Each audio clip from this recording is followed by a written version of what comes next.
Hello and welcome back to The Op, the podcast where we talk about operating and the art of visual storytelling. I'm Dave Comides and here yet again from Panavision Woodland Hills because it sounds better than the sandbox in the back of the yard.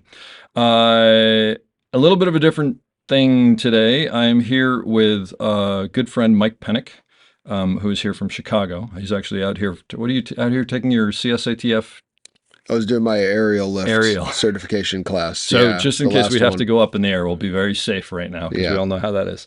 But the reason this is a little bit of a different episode and that I asked Mike to be here is Mike, and correct me if I'm wrong, so he's a dolly grip. How Yep. long were you a dolly grip? How long have you been a dolly grip? I've been a dolly grip full time for 10 years. Okay, 10 years. Yeah. And our paths crossed in Chicago 2 years ago, I think, Unjustified, 2.5, Our whatever. paths really crossed. You might not remember this, but on a show that John Lindley shot called Electric Dreams back in Oh, you were there? maybe I came in for 2 days. 2016. That's right. Yeah, I was the B dolly grip on that show. Oh, And and we were out. Actually, the other reason I don't remember you because we were out in like the woods, so there probably Yeah. wasn't even a lot of dolly work there or whatever. I think Yeah. that's why I was there. Anyway, okay. Well, there you go. I didn't know that.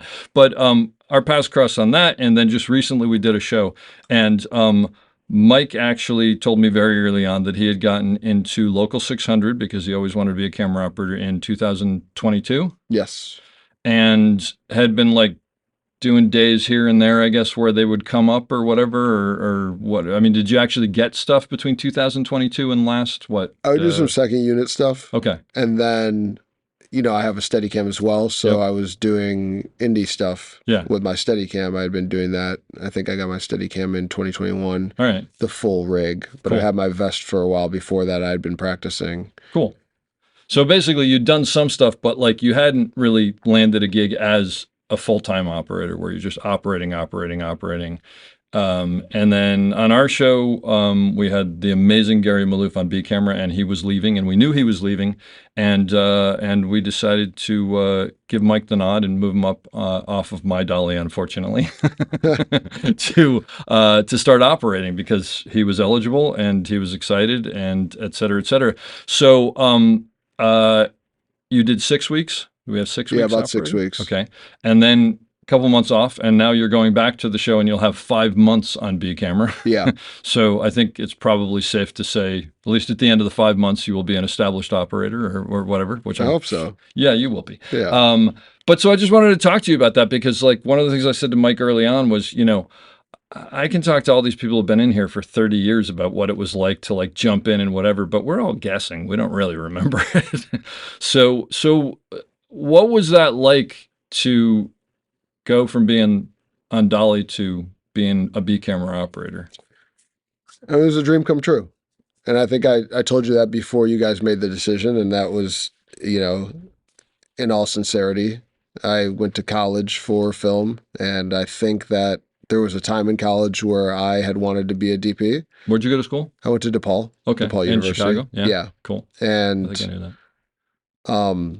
I think that, I think every film school kid has aspirations of where they're going to end their career, but I was very honest about how I wanted to get there. Uh-huh. And I knew that, or at least I had the idea that if I was a grip and I learned how to shape light and control light and diffuse light, and then I, became a dolly grip and learned how to move the camera in a conventional sense, and then I became an operator, I would learn all those tools that would allow me to become a good DP. That's smart. That's really smart. It was smart, but I don't think it's very practical.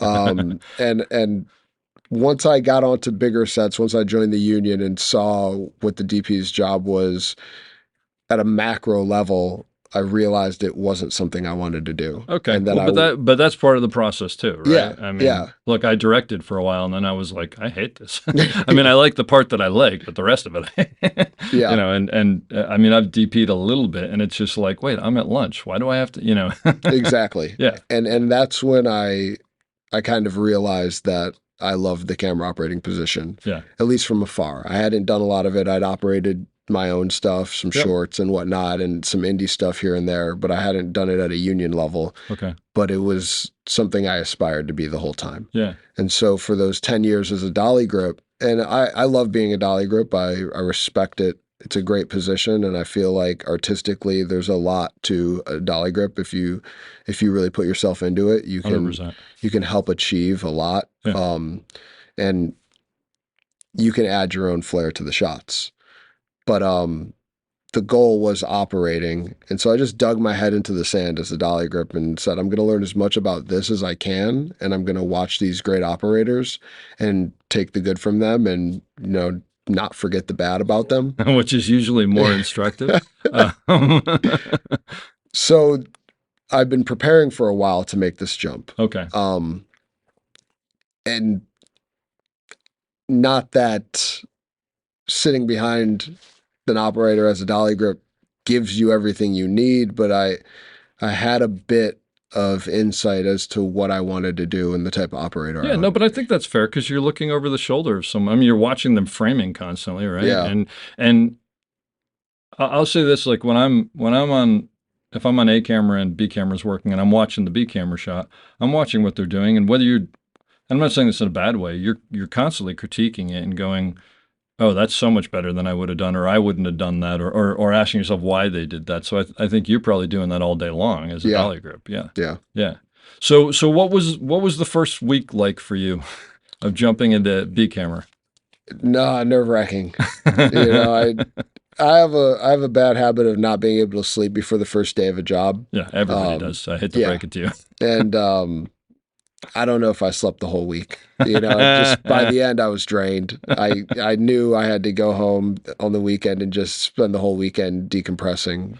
But But but that said, but specifically, like what was harder than you thought? What was easier than you thought? What came naturally? What did you go, "Oh God, I didn't even know this was part of it"? Because I'm just like I said, there are people who are listening to this who are hopefully on that journey yeah, and are have just jumped up, will just jump up, want to jump up yeah. like from something into operating. You get put in the hot seat. Like, what's the deal? I'd say the biggest two things that really struck me was the mental fatigue, for one. Okay. I thought I had really mastered mental fatigue as a dolly grip, but I didn't realize the difference between operating and dolly gripping, how much I was allowed to turn my brain off for moments As a dolly grip, as you're a saying? dolly grip, Okay. and how that was not an option ever as an operator, And even do when you my think camera that's was because you're a new operator, or you just think that's because you're an operator? Like, obviously, when you're newer, there's more to think about. that's probably something you could give me better insight on. I Well, would imagine that that will not change. yeah. And as you progress and maybe move up to a camera, I would imagine it gets worse. It gets worse, and I mean, you get lazy. Actually, you probably never should turn your brain off, but you also like have self-preservation. But I know what you mean. So was it just because was it more you going, I got to think about this and that and the other, and I got to watch the A camera and this and that and the other, or was it I got all this stuff and I'm not quite sure that I'm doing everything I should do? Like I mean, was that part of it as well? I think there's definitely a sense of, am I doing this to the standard of the people around me, Uh huh. and a concern and anxiety of, is this going to be the last chance I get every day? It's like, is someone going to come in and you know tell me that they need to do the shot for me because I didn't achieve it well Yeah. enough, or are they going to realize that this was not a good decision, and that they're going to need to find somebody else to fill in for the rest of the show, or they're not going to want to work with me again. 6 weeks of operating. Did you get to the point where you were like, okay, they're not going to replace me? No, and I don't think that was necessarily because of my lack of abilities. I think that I understand that anybody can be replaced at any time, and Okay. Yeah. a lot of this business is the best available. And I hate to say it because I don't necessarily like that term, but at the end of the day, like, we all are the best available people. Yeah. And it's not about me, it's about the other person who they're getting to do the job. And so I could see a situation where a DP says, yeah, I gave him the shot and he did a good job, but this guy's available and he's an amazing operator. Sure.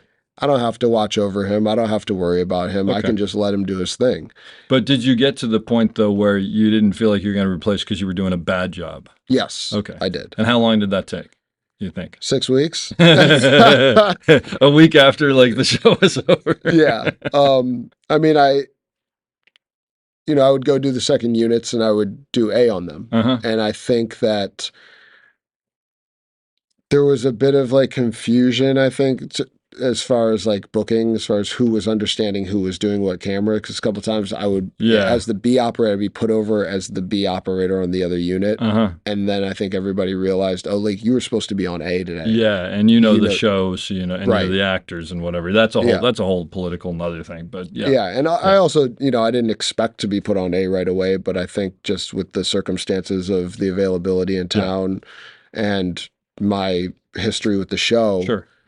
people thought he knows the show, he knows the actors, let's give him the shot. Yeah. And I think after my first day of that, and it went well, and I got positive feedback from the directors, the DP of the other unit, and then later on from you and from the DP, the main unit DP, I realized like, okay, I can do this. Like I can pull it off, or at least I fooled them. Yeah, exactly. Believe me, early on, that's a lot of it with me is like, they don't realize, okay, if they don't realize this, I'm going to come back tomorrow. Yeah. But yeah, because there's massive imposter syndrome. I mean, across the board at Absolutely. all times. Yeah. And what do you remember was there something that surprised you that was harder than you thought? Or you didn't think would be hard and was hard about jumping into B? Jumping out of B to A? No, jumping into B camera, Into B camera. That first week. So I spent a lot of time over the last like 6 or 7 years as an A camera dolly grip. And I've gone and done shows as B, but primarily I've been an A camera guy for the past, say, 6 years straight. And it's a completely different mind state on A than it is on B. And I think I lost the appreciation and kind of the understanding of the workflow of the B camera. Huh. And so when I jumped back to B camera, I was, probably nipping at your heels a lot, just being like, where can I get in? What can I do? And it's like, well, maybe you can't get in on this. Yeah. And I hadn't experienced that in my work environment. Okay. For such a long time of not doing every shot and being in there and, having to be on the top of the ball constantly and be ready and prepared, that it was hard for me to take that back seat at first. Uh-huh. And I found myself.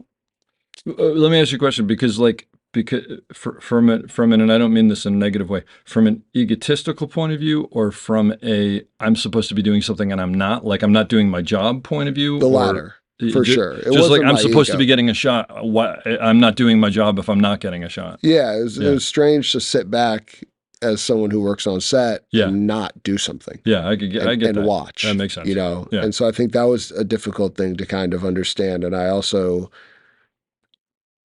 I would get anxiety from not working. So if there was a scene or a shot that I wasn't a part of, I would start to worry if I had done something wrong or. Okay, so I was going to ask you about that. So that gets in your head of like, oh, maybe if Gary was still here, he'd be doing a B camera shot, but they're not having me do it. And also, in fairness, we should say you were jumping in Gary Malouf's shoes, and Gary's unbelievable. I mean, he's absolutely an amazing A camera operator who was doing all of us a favor by being the B camera operator. And I mean, he's fantastic. And Gary has like a uncanny talent at B camera as well. Yeah, no question. He's a phenomenal A camera guy, but he also understands how to do that B position so well. Totally does. And it's just like everything he gives you is cream on top. Yep. So how do you not let that cripple you? That gnawing, I'm screwing up simply because you're not doing something. I kind of had to go back to what I learned earlier on in the film industry when I first got in, is that people's emotions and people's reactions are not about you. And I had to anchor myself into that because I was constantly looking for validation from the DP and from you. Yeah. And I might take your reaction as displeasure in my performance. But really, you got your whole life you're thinking about. You got your own shots. there's a lot going through your head. You're tired. It's been a long day. It has nothing to do with me. Yeah. And so I think I was very reactive to people's moods a Like lot. any kind of negativity, no matter what it is, Yeah. or even non-positivity. Yeah. Yeah. Passiveness. Like You you know, turn like, everything into, oh my God, they must hate me. yeah. Yeah. You know, it's like you do a shot, you don't get any feedback, and you're like, oh, it must have been terrible. Yeah. When really it was good. Yeah. It was fine. Yeah. And there's no reason to have a conversation about it. Yeah. And so I think after a while of just, and I think, for any operator coming in, not working is going to be something that's going to get to you a little bit at first. And you just kind of have to step back and say, this isn't about me. Let me look at the situation going on and make sure that I'm a person who's, when I am working, I'm adding value. Yeah. And that if I'm not working, it's because there's more important things going on. And this isn't the moment for me. It's not about me. It's about the shot, the show, whatever. Yeah, it's about the show. Or the lighting or what. Yeah. Go stand next to the AOP and bug him until he tells you to go away. Yeah. And then stand behind monitors Yeah. and be close enough to where if you are going to start working again, someone only has to turn their head and say something to you. Sure. Yeah. Yeah. And that kind of relieved that for me. So let me ask you a question. So our DP Tico Herrera, who was totally supportive of you doing it and is a great DP, because this is something that I don't know, when I was doing an A camera shot and it was only the A camera shot and you'd be hanging by the monitor early on, would he be sort of pointing things out that he liked and that he didn't like, or would you be asking like to sort of get more zeroed in on what he's looking for from you? Or would you just sort of like be a fly on the wall and I probably threw out as many annoying questions to him as I did no, to he you. probably enjoyed it. I mean, You also know? you guys were. I mean, you'd already worked together, so you were friends prior. You had a Sure. relationship, which is a little different than just coming in blank on a show. Yeah, it helps. But so basically, were you basically asking about choices and asking about framing and whatever, so you could zero in on what he wanted more? Definitely at the beginning. And you guys had made that decision to bump me up, via the support of Gary, yourself, and Tico before you guys let me know and before Gary left. So I had time to kind of Yeah, that's true. get that stuff out of the way before I was in the position. Gotcha. But, I definitely asked a lot of questions about his look and framing, where he wants characters and overs. And I'd worked with you on the A camera a lot, so I had a lot of that knowledge already Yeah. for what your visual sense of it was. Yeah. And I just assume always that you and Tico had a conversation about that and you were executing what he wanted. You'd be surprised. Sometimes yes, sometimes no. Because sometimes like something to come up and be like, "Do you like that?" I'd be like, "Yeah, that actually is." Or you'd go, "No, I hate that." Yeah. but I and was there more of that you think that sunk into you than you recognized, or you know? Yeah. I mean, and even with having conversations with other day playing operators that would come and just being able to help them out and Yeah. say like, hey, this is how we kind of do it over Oh here. yeah. And Sure. I think a lot of what you were saying, like there's not always that communication. And that's also a difficult part of stepping into the job. And no offense to Tico or any DP out there that I've worked with, but just sometimes they don't have the time to communicate with you what they want. They kind of just looking for your artistic interpretation of it. Yeah. And I had got to lean back into what your artistic interpretation was. And I think matching that to me was more important than asking Tico specifically what he wanted. Just Only because you'd because- assume it was what he wanted. Exactly. Yeah. And, I want to make sure that my work as a B camera operator is appropriately reflecting the A camera operator's work. Yeah. So there's not some big contrast in the two different visual styles. So we talked about that gnawing, why aren't I working? They must not like me. I should get my stuff off the truck. Was that the biggest hurdle you had to overcome to settle into the position, or maybe not biggest, isn't, but were there other hurdles? There were a couple other hurdles. I mean, that was probably one of the bigger ones for me to be comfortable. But then the mental fatigue, like I talked about, like it's draining, and having to communicate all day long, having to watch what everyone is doing on set, make sure that you're getting the time you need, which is probably my biggest weakness still, Mm-hmm. is things are going fast, you're setting up a shot, you're worried about the blocking. You haven't even done a rehearsal with your dolly grip. Yeah. And then they're yelling to put the slates in.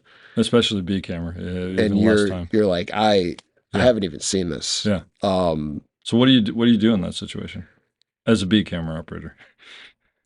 It's tough. It depends on, you got to read the room. Yeah. And I think that's one of the biggest hurdles of being a B camera operator is reading that room, figuring out what your place is. Yeah.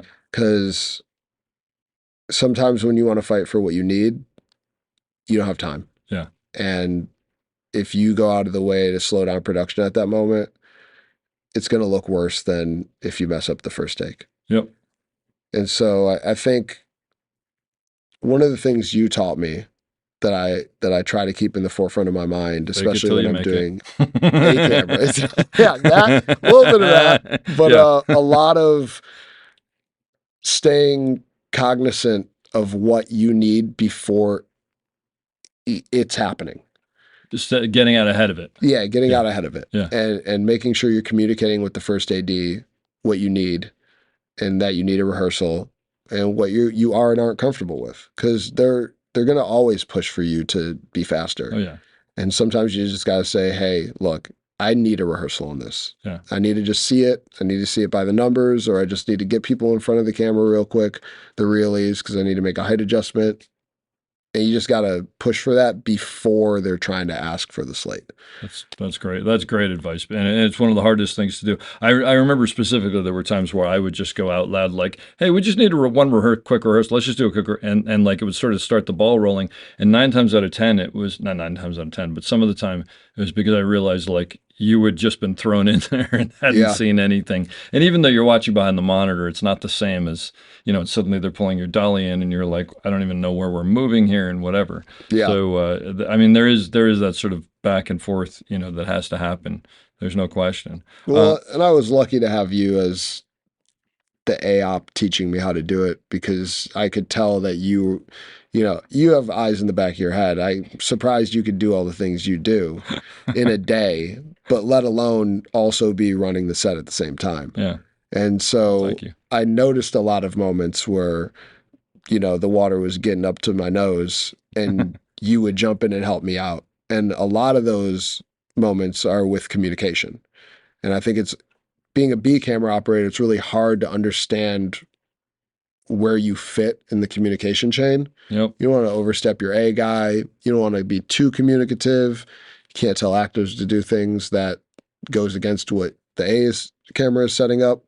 And so, I definitely noticed a couple of times that I was getting in a little bit over my head as far as being able to communicate what I needed. And you would slow things down for me, call things out for me, help making a blocking adjustment.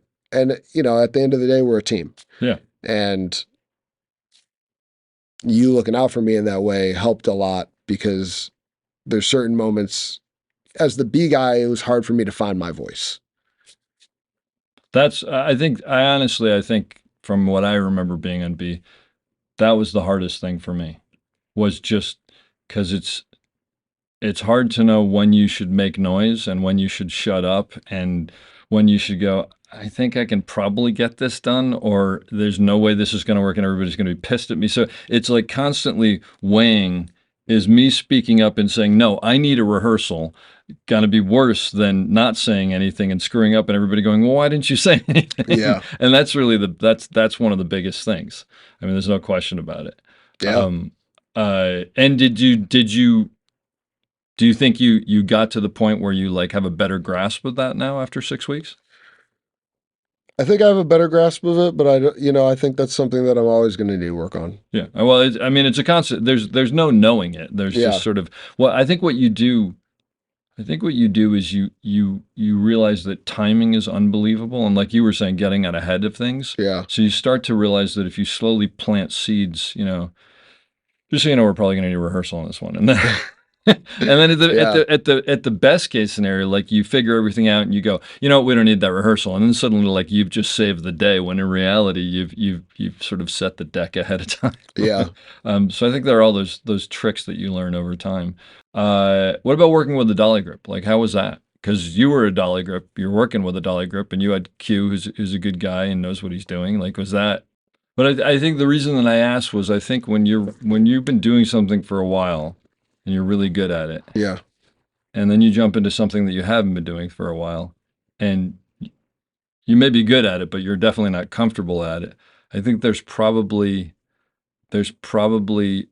a human part of you that goes, well, I'm going to definitely like still keep my hand in the thing I was good at because that makes me feel accomplished and shows people I do know what I'm doing on some level. It's like there's a default sometimes. I've noticed that like focus pullers who come up to operating sometimes will be really hard on their focus pullers. Yeah. Just be not even hard, but like very involved just because it's like, no, this is my comfort zone, right? Yeah. And that's where you go to. So I was just wondering uh what that relationship is like when you do that. I mean, one of my kind of mantras of life is to trust the people around you and surround yourself with people who will help you for success. 100%. And so I think a part of that is, if you micromanage people too much, then they lose the ability in their brain to think freely because they're just listening to your exact direction and they're waiting for you to tell them what to do next. So they Mm-hmm. lose the creativity. And I don't want to do that for my dolly grip. I Yeah. don't want to take that away from them. And so I think at first I was very liberal Oh, really? in allowing the dolly grip to do everything I would have done. Ah. And I realized that I might burn myself a little bit that way, but I found myself throwing a slider on a lot Yeah. as an operator You, just you, to protect against that. yeah. There are times when it has nothing to do with whether the dolly grip can do it or not. It's just I know the track is outside on the street and they're going to have to come in with this and we're going to have to move that and the slider can come in easily and I can do this move and it is it as good? No. Will it be good enough? Yes. And we have to get out of this location, you know. Yeah. And the reality is bringing the slider in takes one person. Bringing the track in and leveling it, it takes like three people or two people. It's just economies of scale. Do you know what I mean? Yeah. And And so well, the other thing I was going to say though was there's micromanaging. No, I asked you about the dolly group, but it's not. It's anybody. There's micromanaging that, yeah, lets people become complacent because they're like, well, if you're going to micromanage me, I'll just wait for you to micromanage me. And why am I? yeah, And then there's also micromanaging that I think ends up you miss out on ideas that people have that you haven't had, right? right. And that's the downside. So that's why I mean, hopefully when you were on Dolly, that's why I always tried to I'd go, this is what I want to do, but if you had a better idea, I was always open to it, hopefully anyway. Yeah. And sometimes it would be better and sometimes it wouldn't be, or we would do it or whatever. What about working with the assistant? Because you hadn't worked with the assistant, your focus puller in that level on that what I mean did sort of talking back and forth to the assistant take time to like figure out that dynamic or was that Well, I had known Paul for a while. yeah And so I know Paul's workflow and I'd also worked with Alex before, not as a second, but I kind of know his personality uh-huh. and he's really good at his job. He's just really good at anything he applies himself Yeah. to. And I took some advice from a wily old operator I know, and I went right up to Paul on day one and I was just like, hey, you've been looking at monitors a lot longer than I've probably been alive. That's true. So if you have any suggestions about my operating, if you have Cool. any suggestions about this shot, if you have any suggestions about our workflow, please don't feel afraid to come up to me. Like, we're a team Smart. and I need this input from you. Yeah. If I mess up a shot, come over and tell me that I messed it up because we're all in this together and Yeah, I want yeah. our shots to be good. That's great. And he lit up like a light bulb when I said that. And so I think that just having that quick conversation allowed for our communication to be a lot smoother going forward for the rest of the show. And Paul is, I got lucky because I think that there's assistants that I could work with that I would have to be more communicative towards. But Paul is such a good assistant. He He's is. very low maintenance. Yeah. It's like I would tell him something if it was crazy. If we're going to do some crazy move or we're changing the timing drastically. But otherwise, I kind of just let him do his thing. Yeah. And then every so often, there would just be little notes of like, hey, Paul, what would you think if we like threw to this first, or we started out of focus Yep. completely and let the character walk into focus, just Yeah. artistic choices. Yeah. And he was always on board to try those. And there was probably a couple of times where he's like, I don't think that worked. And it's like, great, then let's do what Yeah. you were doing. Yeah. And we should say it's Paul DeMart out of Chicago. He's Yeah. phenomenal focus puller, great human being. Yeah, you were lucky to be with him, because there are also some assistants, and he may have even been like this. You never know, because it makes sense, where it's just like, oh, great, a new camera operator. Yeah. I'm going to have to like, because it's extra work, right? I mean, or potentially extra work. Let's put it that way, depending on how someone ends up being, and nobody knows till you've been in there. Yeah. Right? And I mean, I felt that way as a dolly grip plenty of times. Yeah. And that's kind of one of the things that spurred me on to start operating, was getting a lot of greener operators, on my dolly. And I didn't mind working with them, but I just started to pick up these signs of like, he's messing up here and here and here. And like, I wish I was there. Yeah. Because now I feel like I have more experience as a dolly grip than these operators I have as operators. Yeah. Yeah. And so the working relationship was affecting my ability to do my job. Sure.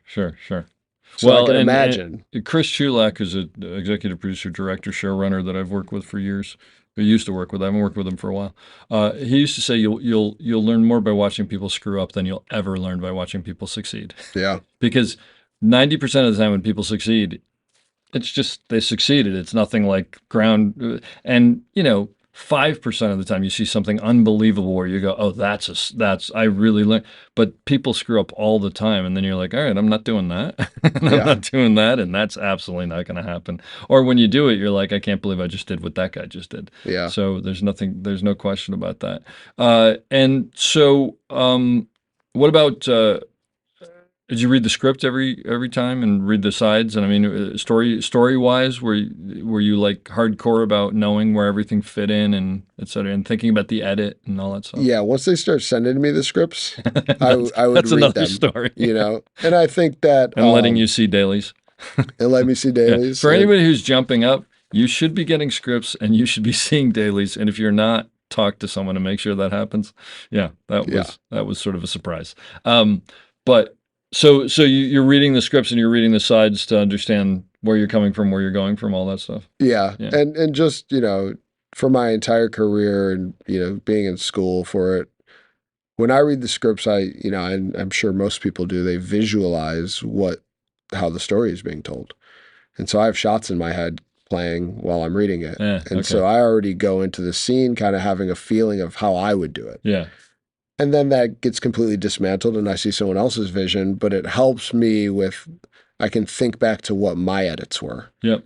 At least you have somewhere to go. Yeah. Yeah. And so, especially on B camera, when I got to get creative to get a shot in there, it's like, well, what's going to help with this?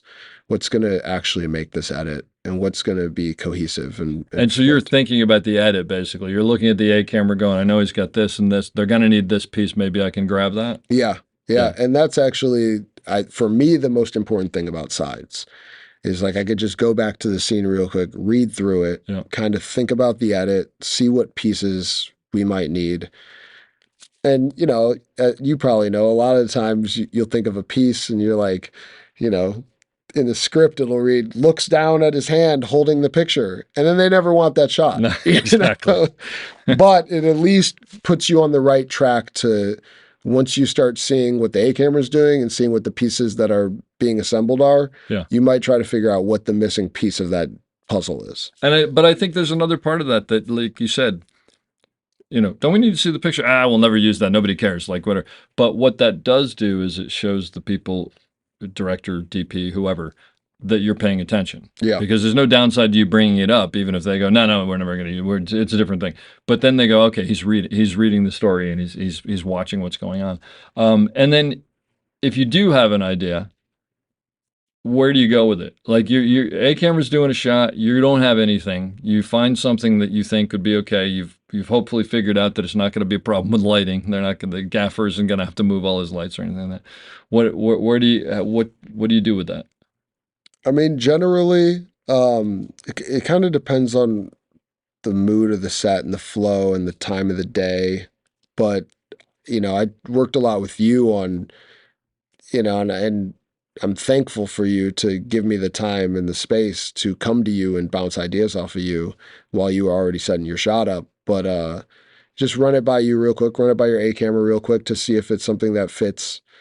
I know we talked about, you know, when you were doing big steady cam shots, I tried never to jump in. And what that was the reason? I don't want to give them an edit point because Yeah. I know that the editor's going to use it. And then you're allowing an editor to become the director. Yeah. And or the DP, you know, and I think that you deliver a bunch of files and the editor goes through and they pick the cool ones and they like editing, so they're going to add a lot of edits. And If they have it, they're going to use it. That's the end of the story. exactly. And no, but I remember a couple of times where you'd actually come up to me and go, "Hey, I think this works perfectly fine. I could probably grab this piece, but I don't want them to cut into it. Do you want me to throw it out there?" And I'd go, "No, it's better without it. This all flows like all good." But it showed me that you were paying attention, which is important, and I think that's the right way to do. Because if you go to the director or the DP, or you go to the DP and the director hears it, then it's suddenly like, you know what? Yeah, let's go ahead and get that because maybe that'll be a good thing. And it's like, well, that's then why are we doing this as one big oneer? Let's cut it up into two parts because you're going to use it anyway. No, so that's invaluable. So you did 6 weeks. You've had what, 2 months off? Yeah. Oh, well, I haven't really had any time. Well, you've been working actually. Tell me about that. You've been day playing, right? Yeah. So I jumped off the show, and I know a lot of people hadn't worked for a long time, and a lot of people still haven't been working. So I didn't really reach out to anybody. Yeah. Because I didn't want to be the guy who jumped out right off of a show and was like, "Hey, you got days for me?" Yeah, especially when other people are hurting. Yeah. So, but I was fortunate enough to, you know, 2 shows reached out to me. That's cool. And they asked me to come in on C camera. And after my first day on both, they asked me to do the rest of their C camera days. Well, that's great. Which is really nice. That's and cool. it worked out really well because they all fit into the time that I've had off. So here's a question for you. Our show, you'd been on that show for how long? 4 years or 3 years or something like that? I mean, as the A Dolly Grip seasons 4, 5, 6 part 1, 6 part 2. Yeah, so 3 years. So basically, I mean, you're part of that family. Sure.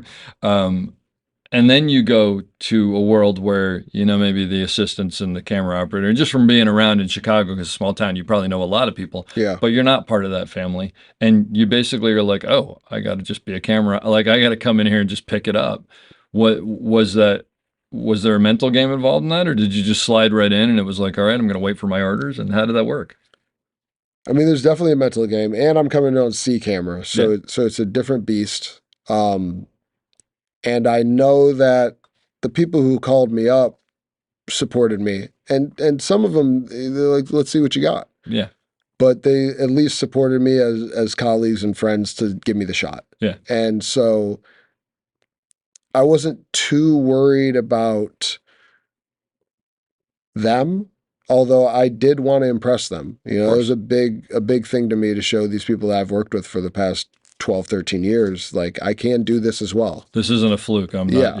Yeah. And, but you know, all the DPs were from out of town. And so, well, except Drew. I worked with Drew on the Bear, and I know Drew. I've worked with him before. You know most of that crew, right? I know. I know all that crew. But I just, I know that they're looking to see if I can do it. Sure. And I know that if I can't, they're not going to ask me to come back. You know, and that's just what it is. Your friendships only take you so far. Yeah. There's a lot of people who want to do that job, and if you're not up to task, they'll find someone who will. So was that a big shot in the arm when both of them, even one of them, said like, "Come on back"? It was huge. Yeah, it was huge for me, and it made me.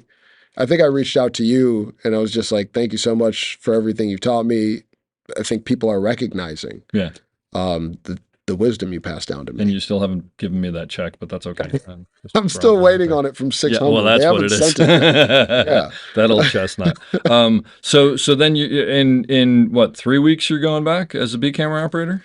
2 weeks, whatever 2 it is. weeks. Yeah. Yep. And so that'll be 5 straight months of B camera operating, right? Yeah. And most likely the way that show works, moving up to A camera on second unit. I think Now that's been discussed. I would bet. I got called by the UPM, and Yeah, that's what she said. She said I would be doing. that's fantastic. So Yeah. how does your mentality change? Like, is your mentality changed now that you're like, okay, I'm going in as a camera operator? Because before it was like there was the bump up and I got to prove it and all that. You know what I mean? Yeah, I don't think so. I think it's kind of for me right back to I got to prove it. Yeah. And yeah, I got asked back, and that was great. And it's great to finish a show and then for somebody to say, "Hey, we want you to come back and do another season." I think that says a lot to other Yeah. people Yeah. of like, oh, they wouldn't have asked him back if he sucked. Yeah, absolutely. But as it's approaching, I'm like, okay, this is really important. And you can't just walk in like it's the last season, because it's not. You got to come in and be showing more effort. People want to see that I've improved. Can't let those people down. Yeah. And then if I'm going to do a camera, like I have to bring that same intensity. I have to, it's almost like I'm less comfortable than when we ended the show. Really? Why? Yeah. Just because now you have something to prove? Well, I had been in the groove at the end of the show. Yeah. And I think, coming back with mostly the same people, but you're kind of a little bit on autopilot towards the end of the show. Yeah. And now that's kind of been washed away, and everybody has now made another decision. Mm-hmm. And now you have to prove that that was the right decision. Yeah, good point. Yeah, yeah. And so is there anything specifically that you're trying to work on that you're like, I need to get better at this, I need to get better at that? Communication, patience, and not allowing other people's mood to affect my mood. Yeah, well, that's probably across the board, I think. But yeah. I hear you. Because I just, being cognizant of that, especially when the pressure's on, it's just like, be yourself. Yeah. And you don't have to amp up with everybody else. Yeah. And sometimes everyone else is looking for that saving grace, or that person who's not amped up to calm them down. Someone to like let the pressure out of the room or whatever. Yeah. Yeah, I hear you. Yeah. So that's good advice. Yeah. Well, good luck. But so closing out, someone who's starting out as a B camera operator, jumping into B, what's your advice to them? Communicate with your A camera guy. I mean, that's going to be your best friend. And if you're having issues with that person, pull them aside, have a conversation at wrap, see what you can do better. Because at the end of the day, if they're not happy with your work, you're not going to get good work no matter what. And so I kind of look at the operators as kind of like athletes.